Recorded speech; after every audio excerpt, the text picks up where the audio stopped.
Hey, Shabbat Shalom everyone, we're in Parshat Chukat this Shabbat and we're learning all about the sin of hitting the rock in this week's Parsha, which is related over. We know that Moshe Rabbeinu is going to, fall short and sin inside this Sedra, ostensibly hitting a rock which he was commanded to speak to. That's what's related over.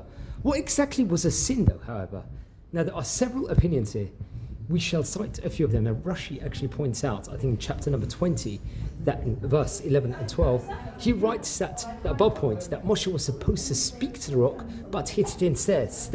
Now the Rambam's going to weigh in, and he holds that the sin was that Moshe got angry with Klal Yisrael.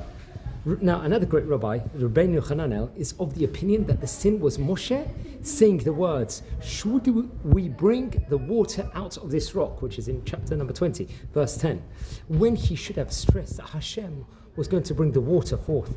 Naturally, that Kiddush Hashem would have been, that sanctification of God's name would have been. Now the Rambam writes that the sin was that Moshe hit the rock twice, thus making it out as if nature was providing the water.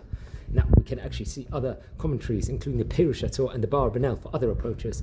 Netziv weighs in and writes that Moshe was supposed to get the people to pray, for the water to come out. This being a more, natural way of obtaining the water. But instead, Moshe hit the rock using a more, miraculous, supernatural means of procuring the water. This is an Netziv, actually continues, is why Moshe was punished by not being allowed to enter the land of Israel. Why was this?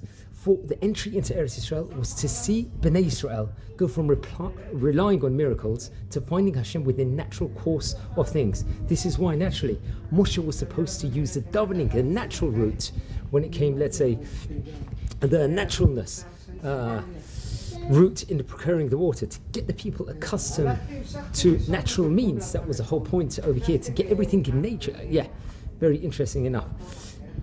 Thus, when Moshe chose a more supernatural, route, he effectively rendered himself unfit over here to lead the people into a more nature-governed, at least, Bnei Israel's existence in the